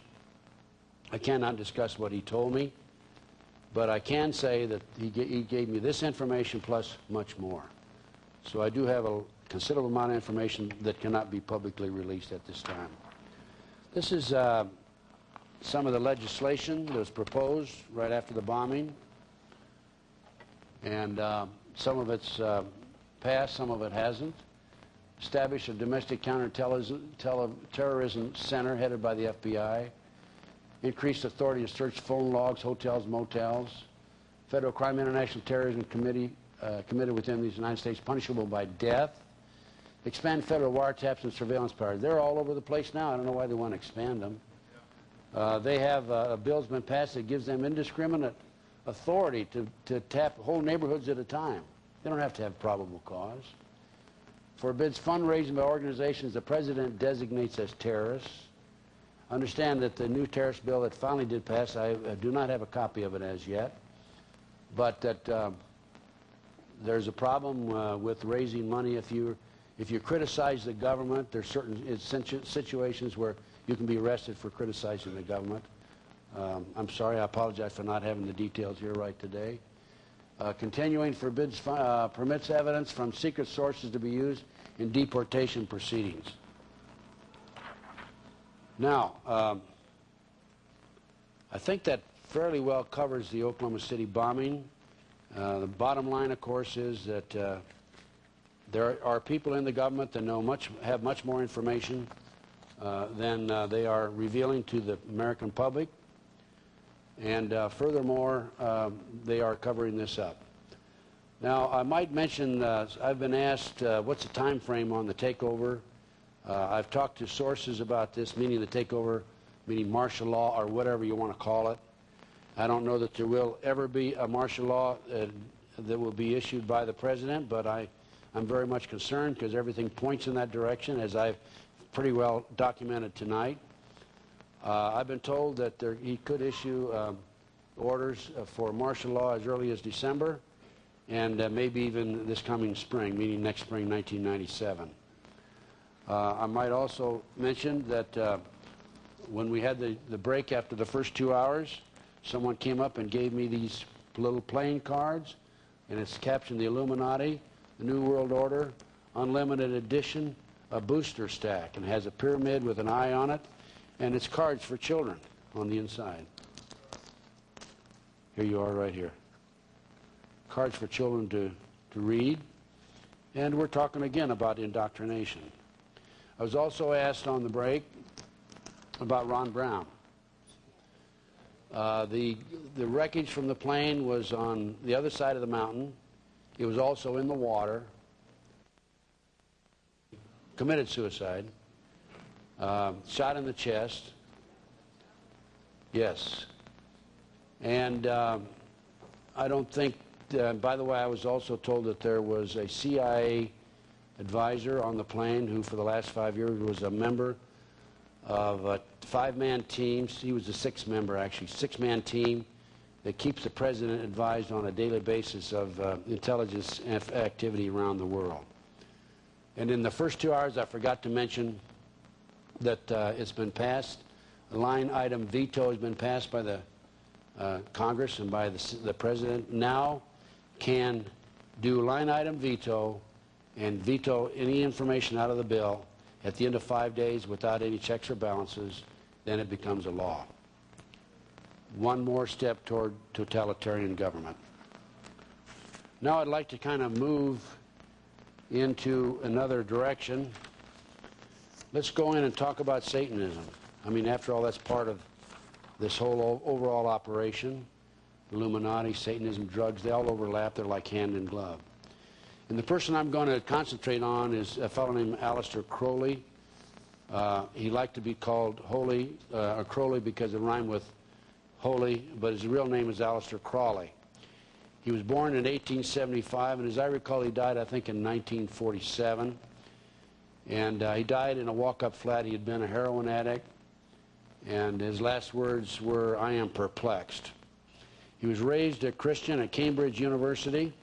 He came to the United States in 1898, joined the Order of the Golden Dawn in Los Angeles, organized chapters of the Oro Temple Orientis, which is satanic in nature, in Los Angeles in 1905. He wrote a number of books in his philosophy, claims to have never been an active member of satanic activity, but his philosophy and his words and his beliefs live on, and they are being used by the satanic movement in this country today. The Process Church was organized, which is also actively and considered a satanic group, 1963 in the United States. Charles Manson was a member of the Process Church, as I recall. Manson was also a member of the Church of Scientology. The Church of Satan was organized in 1973 by Anton LaVey, and the Church of Set, a split from the Church of Satan, was organized by Michael Aquino in 1975. Michael Aquino is a retired colonel in the military and has been identified by children who were at the Presidio Officers Club as an abuser of these children. They told their mother about it. There was an 18-month investigation by the Army as a result of these children identifying him at the Officers Club on that occasion. And, of course, he was acquitted. There was actually no indictments, and nothing ever came of it. During this investigation, he was transferred to St. Louis, Missouri, where he was in charge of the military records for the Army Reserve and the National Guard. And then subsequently he was discharged. The last I heard, he was working on a highly classified research project at the University of Arizona in Tucson. Based on my information and research of the last 16, 17 years, there are 3 million plus practicing Satanists in this country. This is based on information from 3 different sources. A source in the South Bay area, Los Angeles, population 200,000, claims that there are 3,000 practicing Satanists there. Another source, Iowa City, Iowa, 100,000 people, population, about 1,500 practicing Satanists in Iowa City, Iowa. Lincoln, Nebraska, another source, claims that there are a town of 200,000, there's about 3,000 practicing Satanists. If you project this figure throughout the United States, it's 1.5% roughly, or a little under 4 million, but to be conservative, I say 3 million practicing members in the country today. 3 different sources, a preacher, a minister, a prison chaplain has told me he estimates between 50 and 60,000 human sacrifices. 2 other inmates have estimated 50 to 60,000 human sacrifices by the Satanic Church and people who are practicing Satanism.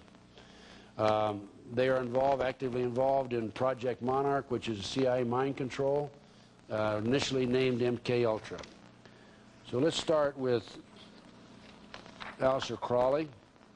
We'll start with his book, Magic in Theory and Practice.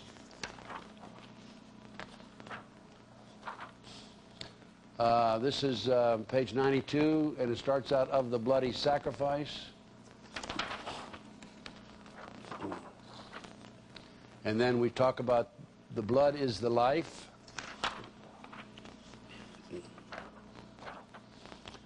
And then here's what he says on page 94.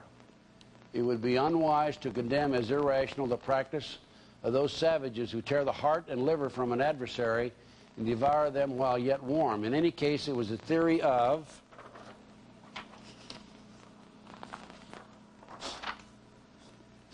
the ancient magicians that any living being is a storehouse of energy, varying in quantity according to the size and health of the animal, and in quality according to its mental and moral character. At the death of the animal, this energy is liberated suddenly.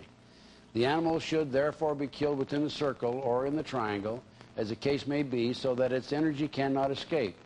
An animal should be selected whose nature accords that with that of the ceremony. Thus, by sacrificing a female lamb, one would not obtain any appreciable quantity of the fierce energy useful to a magician who was invoking Mars. In such a case, a ram would be more suitable, and this ram should be virgin. The whole potential of its original total energy should not have been diminished in any way. For the highest spiritual working, one must accordingly choose that victim which contains the greatest and purest force.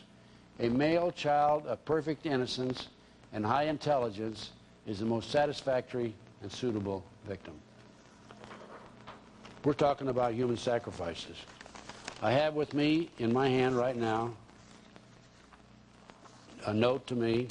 I will not identify the source. And it's from an individual who was a high priest in the cult in the past. He's now broken away. He's a born-again Christian. Although my experience as a satanic high priest was with Anton LaVey's Church of Satan, who claims they do not believe in or practice the ritual of human sacrifice, I had access to and have seen this ritual outlined in detail in the real Satanic Bible, codenamed Cloven Hoof.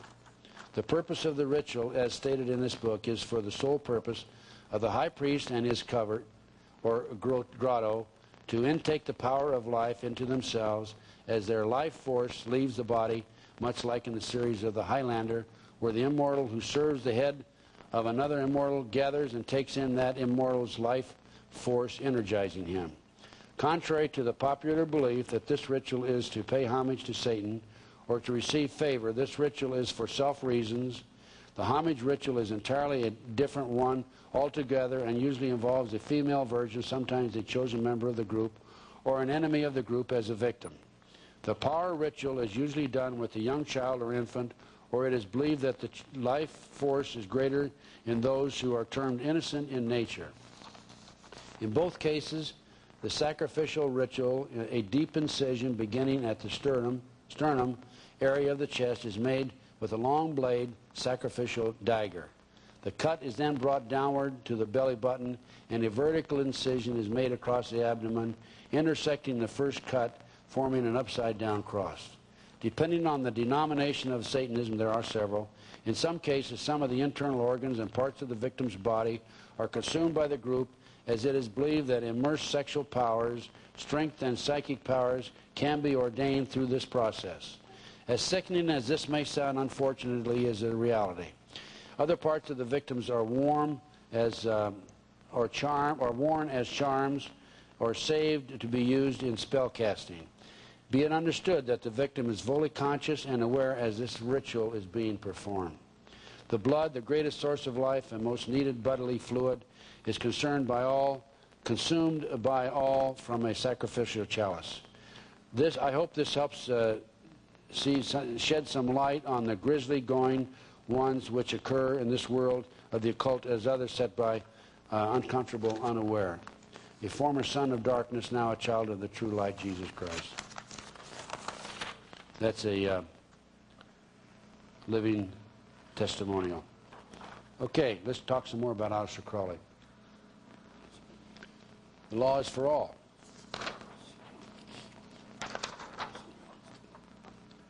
Now we're talking about sexual abuse here. Moreover, the beast 666 advises that all children shall be accustomed from infancy to witness every type of sexual act, as also the process of birth, lest falsehood fog and mystery stupefy their minds, whose error might thwart and misdirect the growth of their subconscious system of self-symbolism.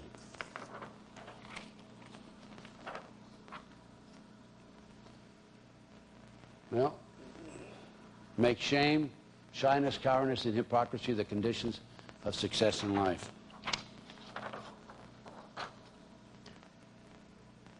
It may therefore be considered improper as a general rule for your sexual gratification to destroy, deform, or displease any other star. Mutual consent to the act is a condition thereof. It must, of course, be understood that such consent is not always explicit.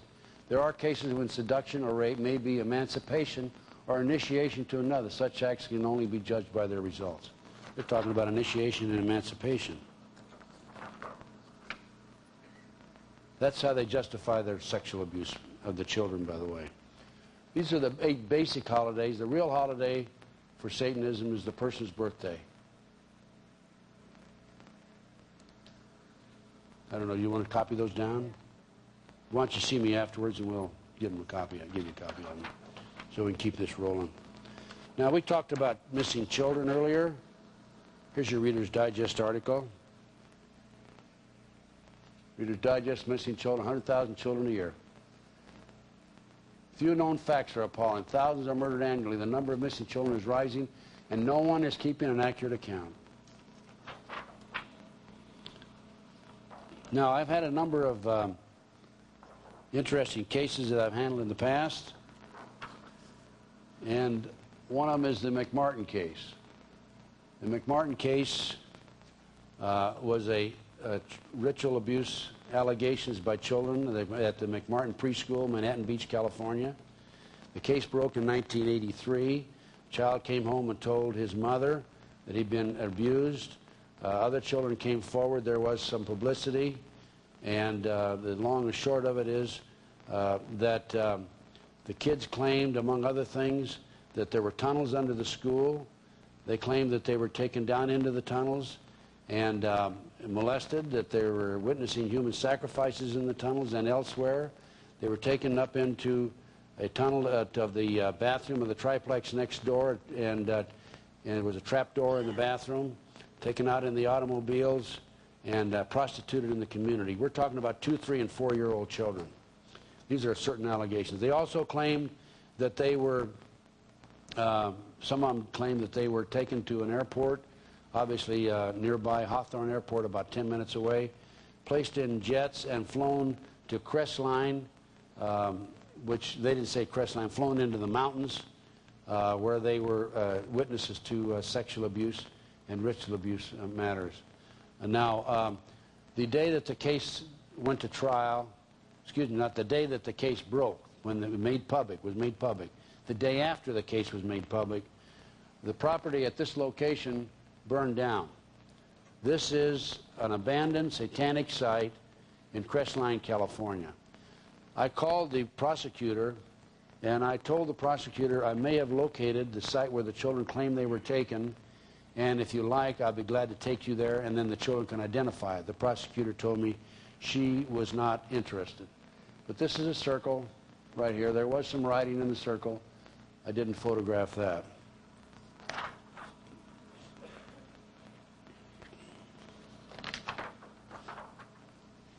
These are some ovens that were on the site. This was built on the side of the mountain, by the way.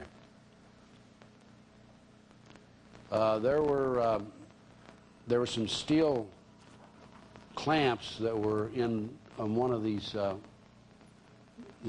brick wall, and it appeared that shackles had been attached to them at one time. This is an underground dungeon. I went down here myself. There was a door up above. It wasn't a door. There was concrete above that, and then you had to go into a small opening.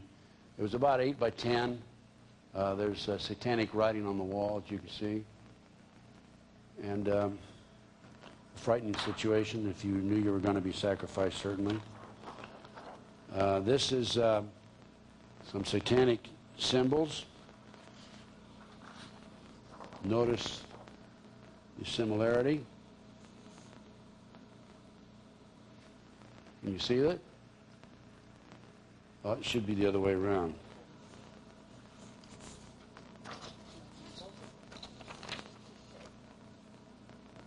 There you go. I think that does it, doesn't it? Okay. That shows you the outline. Now I'm going to read this upside down. Is that all right? No, I'm not going to do that. Okay, this is Belial. I think you pronounce it that way. A mighty king created next after Lucifer. Appears in the form of a beautiful angel seated in a chariot of fire and speaking with a pleasant voice. He fell first amongst the superior angels who went before Michael and other heavenly angels. He distributes preferences for senatorships, causes favors of friends and foes, and gives excellent familiars. He must have offerings and sacrifices made to him. And we have another one here.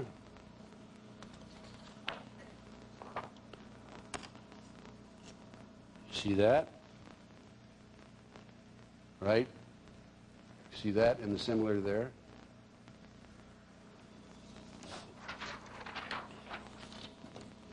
And this is Asmodee. A strong and powerful king appears with 3 heads, the first like a bull, the second like a man, and the third like a ram.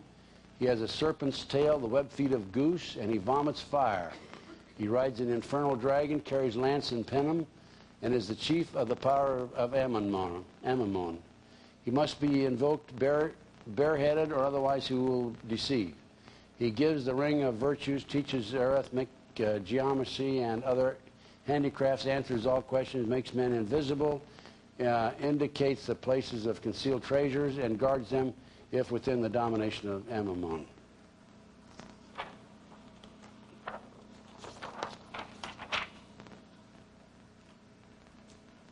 Star, 5-pointed star.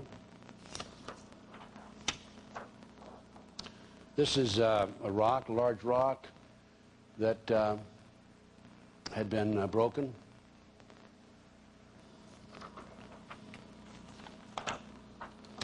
And this was a circle. These were rocks with concrete, and it was filled with concrete. I don't know what they used that for. One of their ceremonies, obviously. And this was up just in front of the house that burned down. And you would have, this looks out over the valley. This built right on the side of the mountain. This is all fill, by the way. And this went down, must have gone down 200-300 feet, these rocks in the fill. So it cost them an awful lot of money. Now this is San Bernardino, California. And there's the road that leads up to the mountain. And I drove up on this mountain, on this road, and you can see this enclave on the side of the mountain.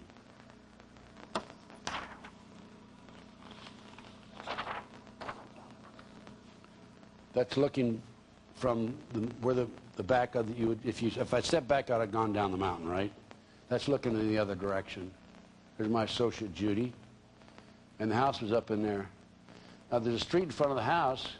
You cannot see down over the hill from the street, so it's very safe apparently for them. Oh, how clever! Didn't we have a house, HR 666, right? Now this next case, which I'm going to describe to you and give you details on, is the Lou Bear case. I'll tell you what, before I give you the Lou Bear case, I'll talk a little more. I mentioned the McMartin case. Let me talk some more about that. In 1983, the case broke, as I mentioned. This McMartin School was built in 1966. The children claimed, as I said, that there were tunnels under the school. They were taken into the tunnels. The district attorney went out and looked for tunnels, could not find them. In the spring of 1990, the property was sold from the McMartins to the defense attorney, or given to the defense attorney, Danny Davis, because he said he was broke. He only made $3 million on the case. And it was sold from Danny Davis to a contractor who decided he wanted to build a building, an office building on there. When we learned, some of the parents and I learned that a contractor had access to the property, we felt we could get access to it. And so we contacted him. I actually signed a contract with him. And we went in. He gave us two weeks to go in and look for tunnels. As I said, the DA had looked for tunnels several years earlier and had not found them. So I hired an archaeologist, Dr. Gary Stickle at UCLA. And we began our tunnel dig. The parents were very nice. They went out and got coffee and ham and cheese sandwiches for us. But I wouldn't let them get near any of the evidence. And Dr. Gary Stickle brought in his own team of archaeologists. And all I did was coordinate the project. He actually did the scientific work. We found tunnels, ladies and gentlemen. Here's an idea of what we found. We found a 9-foot wide subterranean entrance went into the west wall of the dog room. The entrance had a live avocado tree on the right, a dead one on the left, which meant that when they opened up the entrance, they had to cut the tree. They cut the tree root.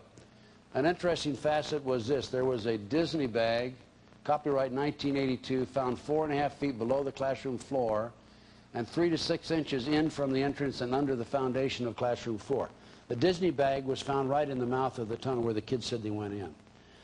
Now, the way that the archaeologists were able to say that there were tunnels there that had been filled in is because the dirt that was brought in to fill the tunnels was foreign from the natural soil. And right at this location, this copyright 1982 plastic Disney bag, sandwich bag, was at that precise location where the entrance to the tunnel was. Ken Lanning, the FBI behavioral science expert, quote unquote, out of Quantico, has publicly made the claim, I've been told this, I don't know if he said this or not, that I went out and found this little bag and put it there, placed it there. Not true.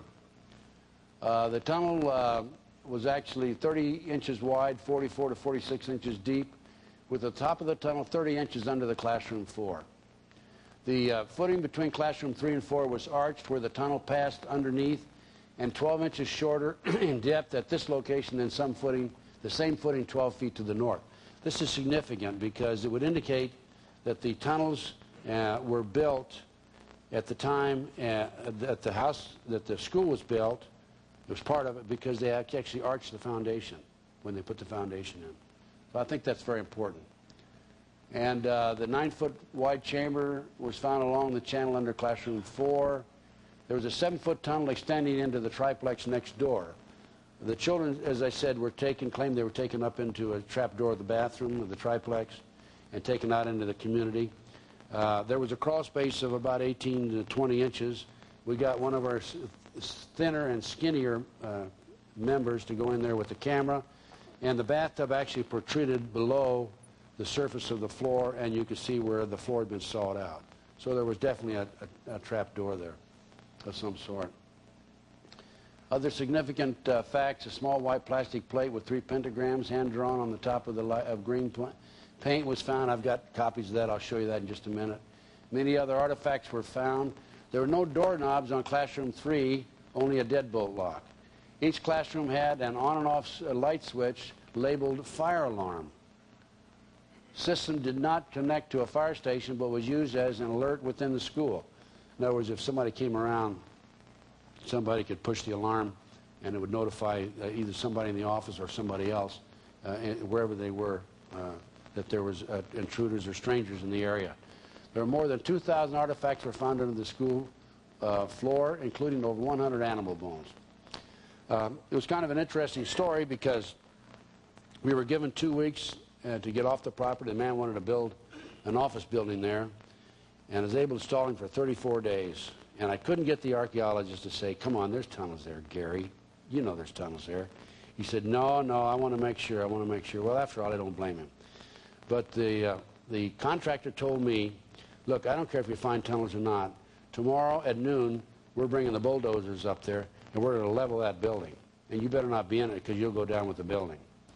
So the morning of the 34th day, Dr. Gary S.C.O. finally said, okay, I will admit that I think there's tunnels here. There were tunnels here at one time that had been filled in. And we literally walked out of there, had a press conference and walked out of there as the bulldozers came in and tore it down. Before the bulldozers came in and tore it down, we called the district attorney's office. Okay, this was in the middle of the second trial. The first trial, Virginia McMartin had been acquitted. Ray Buckey, the son, was hung jury. The second trial was in process right at that time.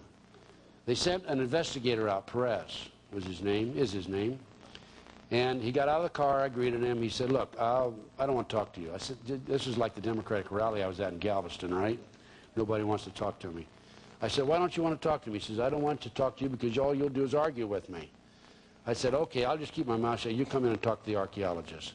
So I took him in to talk to the archaeologist, and he argued with the archaeologist. He said, there's no tunnels there. And here you can imagine somebody like an investigator arguing with an expert witness who has a doctor's degree in archaeology. Anyway, we prevailed. As far as I'm concerned, we have the documentation. They didn't use the information in the trial. Now, what did these kids say? Well, they identified professional football players. They identified professional baseball players. They identified some actors. They identified the son of one of the most prominent politicians in Los Angeles. Well, you know, no wonder, huh? How about that? Now, there is where the tunnel entrance was, right there.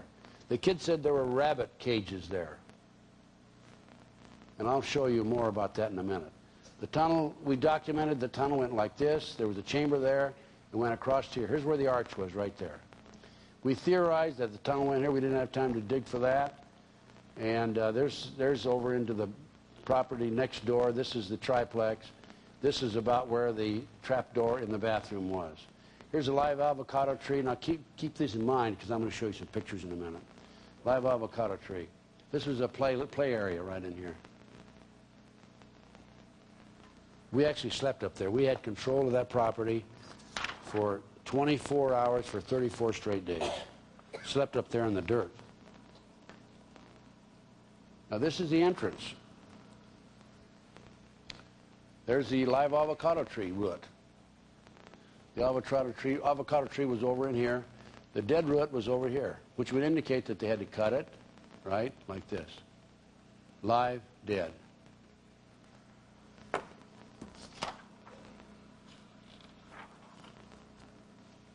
That's the child's plate that we found in the sandbox. It was buried about 6 inches under. We really did a job on this, on the property.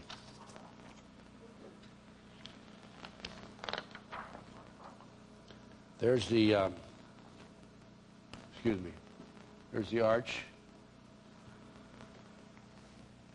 There's the tunnel went from, this is classroom 4 over there. On the other side of the arch is classroom 3. Notice it's arched, just as I said.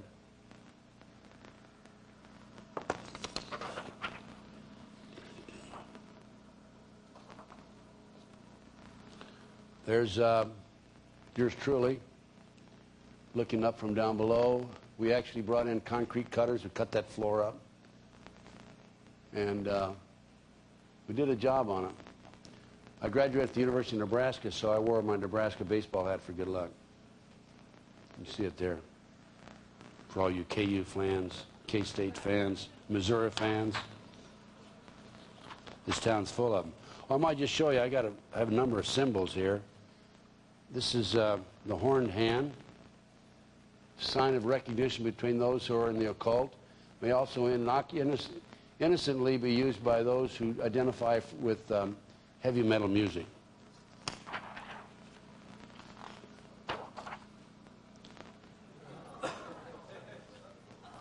That was at the inauguration, when he was inaugurated. He was, I've seen the video of it. He was waving like this to the crowd at the last minute. He went down and went like this for a second. Okay, that tells you a little bit about the cults and satanic cults and preschools. By the way, Dr. Roland Summit, psychiatrist at UCLA, has told me that he's also involved in these issues, that he has intelligence information and otherwise, that there are more than 50 preschools around the country where they claim that there's been sexual ritual abuse, and tunnels are located under the schools, more than 50 of them. The McMartin family traveled all over the world because they were experts in putting preschools together, organizing them, showing them how to build the schools and so forth. There were more than 5,500 children went through this McMartin school from the time it was built in 1966 until 1983, when this incident was alleged to have taken place. The cults use these 2-, 3-, and 4-year-old children for several purposes. Number one, they use them for pornographic films. There's a lot of money, $10 billion a year, pornographic business in this country. They use them in their initiation. They consider them initiated into the cult, even though their parents don't know about it. And they use them as part of their ceremonies. In other words, they need children in certain ceremonies. Now, I've been told, well, now don't tell me the kids, if they witnessed a human sacrifice or the sacrifice of a baby, that they wouldn't go home and tell their parents about it. But I'll tell you what a little girl in the McMartin case told me. And she told her mother, and her mother told me. She told her mother that she witnessed these sacrifices, and that on one occasion, after her mother dropped her off in the morning and before the mother picked her up at night, she was taken to her bedroom, back to her home. They went into the house. They sexually molested her in the home, in the bedroom. They left a little token there. They took her little baby kitten, took the kitten into the school, and had a ceremony and sacrificed the kitten in front of her. Then they told the little girl, they said, if you talk to your mother or your father, we're going to do this to your mother, your father, and your little brother. Now, don't tell me that a kid's going to talk under those conditions. They're petrified. They also talked about men coming in and sexually molesting them dressed in police uniforms, dressed as Santa Claus, and so forth. So now I'd like to discuss the Lou Bear case with you. This is a case out of Philadelphia. I've worked a number of these cases, by the way, and I can't begin to give them all to you because I think we'd be here all night. But this is a case where the father was divorced from the mother, and the children would come visit him, and he noted signs of satanic ritual abuse with the kids, just from their actions and their talking and some of the things that they were doing. And there are certain signs, by the way, but we don't need to present them here. Again, we don't have time. So he went to the courts and tried to get relief from the courts, tried to get the kids taken away from the mother. And he did not receive any satisfaction there. So Lou Bear grabbed his kids one day when they were visiting with him and disappeared, went into the underground down in Atlanta, Georgia. Well, the FBI, in my day, we were involved in kidnapping, extortion, bank robberies, skyjackings, as I said earlier. Well, now they're involved in domestic cases. And they go out and look for these children, and they go out and look for these parents. And they came down and arrested Lou Bear, and they took the children away from him. The last time I talked to Lou, he had not seen his children in 4 years. But in an attempt to have his children come see him for visitation, he went back into court with these allegations. And the evidence he had some medical evidence, but also the 5-, 6-year-old child had drawn some pictures that were unsolicited by him or by anybody else. And so as an expert, so-called expert on Satanism, I was asked to examine these pictures and give my opinion on it.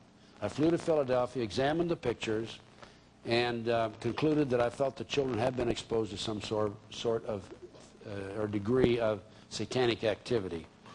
And these are the pictures. Now, when I was this age, I was drawing airplanes and cars, and my little female friends were drawing flowers and other things of that nature. And in this particular instance, this is a picture that he drew of a man on an altar. Notice the blood and so forth. By the way, children who have been sexually abused will oftentimes draw the genitals, whereas if they've never been abused and they draw a nude body, they never draw the genitals. Now, this is, again, a picture unsolicited. People, fire, throws a baby in the fire.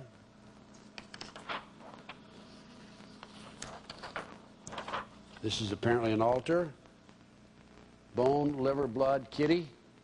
Matt Bear is the kid's name, drawn August 24th, '89.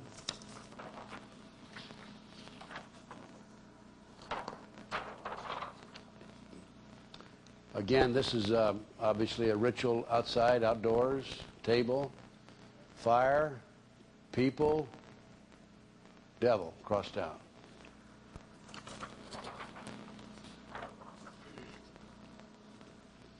Again, a ritual, knife. People have no cloth on, he says. Oftentimes they're in the nude, oftentimes they wear robes and they're nude underneath the robes. This is the most revealing of all. I mentioned earlier about the goat head. This would indicate that the child was exposed to a higher degree of satanic activity than the normal. These are 3 to 6 inches, 3 to 6 feet tall, made out of wood. Oftentimes, it's a goat head on the top. That's what I would have used in my testimony. By the way, I made a second trip back to the courts, and when they had a hearing, and the judge wouldn't even let me in the courtroom. I sat outside on a bench all day long. Here's the article on the McMartin tunnel. McMartin digs suspended, no evidence of secret tunnels. So, ladies and gentlemen, let's see. We've got 3 minutes, and I'm going to just answer as many questions as I can. How was the fire started at Waco? I don't know. I was told that the fire was started by the tanks coming in and using gas. Again, I don't have documentation on that. Please explain the $1 billion per day to Russia. Why $1 billion and why to Russia? I don't know. I've got to talk to an economist about that. I just learned that in the last few days. Why are they postponing or delaying the trials of McVeigh and Nichols in Colorado? I don't know that one either. I'm not doing so well, am I, on these questions? You'll have to ask the judge that. Do you have any updates on Anton LaVey? Whereabouts, condition? The last I heard, he was in the Bay Area. I've been on some TV shows with his daughter, Zin LeVay. What was White Rose? What was White Rose, Black Rose? That was a drug operation that I explained earlier. What's your opinion on Nixon and Eisenhower? I don't think I have enough time to give that one. Tell us more about the concentration camps. They are being built on the military bases. There's no question about it. I have documentation about this. How do you feel about the national curfew? I don't trust anything that Bill Clinton says about national curfew or anything else. I think it's a facade to try to get votes. And also, how about the child they're talking about adopting? I want to have a bumper sticker out. I'm going to say, Bill, is it one of yours?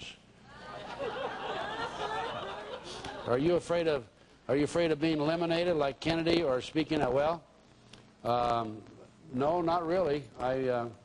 I've been very fortunate. There have been attempts on my life. I've had situations where I had tight security problems, and I've made it so far, and I feel that God is watching over me.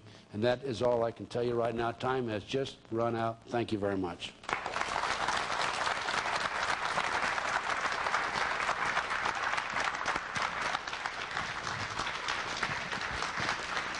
We really appreciate that, Ted. He has given us a lot of good information, and I appreciate you enduring 4 hours. Now, as we look at all of this, we have to ask ourselves, what is the real answer to all of this? If you see that it's an anti-government talk, then you miss the point. All of these things are prophesied. As we get close to the end, we see things start falling apart, and of course they are. So then we say, well, how do we prepare? There are those that would tell you that what you need to do is to dig a hole in the side of the mountain and pull the entrance in behind you. There are those that tell you that perhaps guns, groceries, and fallout shelters is the right answer and to resist the government. And folks, I don't think that's the right answer.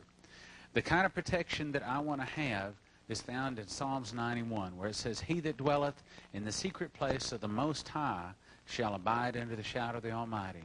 And I will say of the Lord, He is my refuge and my fortress, my God, in Him will I trust. A few verses down it says, Though 1,000 fall at thy side, and 10,000 at thy right hand, it will not come nigh thee. For only with thine eyes shalt thou behold and see the reward of the wicked. Now, a lot of folks would want to say that they're going to count on the rapture to save us. And I personally do. From my studies in the Bible, it appears to be a pre-trib rapture. But the problem is we can't exactly count on that to save us from trouble. Matter of fact, I recently asked a group of people how many people thought that they would probably see a lot of trouble before the rapture takes place. And I think most people would agree that we're going to see some hard times. The thing that we can count on is not the rapture. We don't know when it's going to happen. We really don't. But what we can count on is Jesus. And I don't know about you, but if I'm in that lion's den, I want Jesus there. And if I'm in that flame of furnace with Shadrach, Meshach, and Abednego, everything is going to be okay if Jesus is there. So how do we get him to walk with us? How do we get Jesus to protect us? He only protects those that are clean, without spot, without wrinkle. So how do we get those wrinkles washed away? Good question. Also, how do we get our name written in the book of life so we get to go to heaven? Another good question. The answer is, first thing we have to realize is that we're all a sinner. Romans 3:23 says, For all have sinned and come short of the glory of God. Next thing we have to realize, we can't earn it. Ephesians 2:8-9 says, For it is by grace you are saved through faith, and that not of yourselves. It is a gift from God, not of works, lest any man should boast. Okay, if this eternal salvation is a gift, and getting our sins washed away is a simple gift, then how do we reach out and take that gift? Romans 10:9 and 10 gives the answer. It says, If thou shalt confess with thy mouth the Lord Jesus, and shalt believe in thine heart that God has raised him from the dead, thou shalt be saved. For the heart man believeth unto righteousness, but with the mouth confession is made unto salvation. In other words, it's not enough to believe it, not say it. It's not enough to say it and not believe it. We've got to believe and got to say it. Also, Acts 2:38 says, Repent, be baptized, every one of you, in the name of Jesus Christ for the remission of your sins, and ye shall receive the gift of the Holy Spirit. Oh, repent? This is America. We don't hear people talk about that anymore. What is repent? One day in my life, I sat down and made a decision that I was going to get back right with God. And I made him a promise. I made him a covenant. And I said, God, if you'll forgive my sins, if you'll give me another chance, if you'll let me start doing it right again, if you'll wash me clean, from here on out, I promise I'm yours. That's repenting. Now, Holy Spirit, I ask you to go out and knock on the people's heart, both in the audience and also on video, those people whose names you'd like to write in the book of life. Those people you'd like to wash clean of their sins, that they would make that decision to do so right now. In Jesus' name. Let's all bow our head. No one looking around. Yes, you may have prayed the prayer before. It still sounds good and feels good to say it again. Let's all say it together. Dear Heavenly Father, I admit I'm a sinner, and I confess with my mouth, and I believe in my heart that Jesus is the Christ, the Son of the living God, died on the cross, arose 3 days later, sits at the right hand of the Father. Ask him to wash my sins away, write my name in the book of life, keep me holy, and save me in the day of trouble. In Jesus' name, amen. Well, folks, I'd like to say it's all over. It's just that simple, but it's not. Matthew 7:21 says, not everyone that cries, Lord, Lord, will enter into the kingdom of heaven, but those that doeth the will of the Father. So we have to follow on to follow his laws. It's not over in another way, because Matthew 10:32-3 says, whosoever confesses me before men, him will I also confess before my Father which is in heaven. But whosoever denies me before men, him will I also deny before my Father which is in heaven. He's only saying he wants Christians to have a little steel in their backbone for a change and stand up and be counted and say, yes, Jesus is Lord. And that's the only reason I ask you to do this. I'm not going to ask you to come forward. I have one simple question. If you just prayed that prayer for the very first time and you really meant business with God, would you raise your hand? Okay. I see you. All right, if you prayed that prayer rededicating your life, saying from here on out, I'm yours, would you raise your hand? Okay. All right. Now, if you prayed that prayer and you raised your hand in either group, would you please stand? I'm not going to embarrass you. Just stand. Okay, and I have one question for each of you, and that question is, who's your Lord and Savior?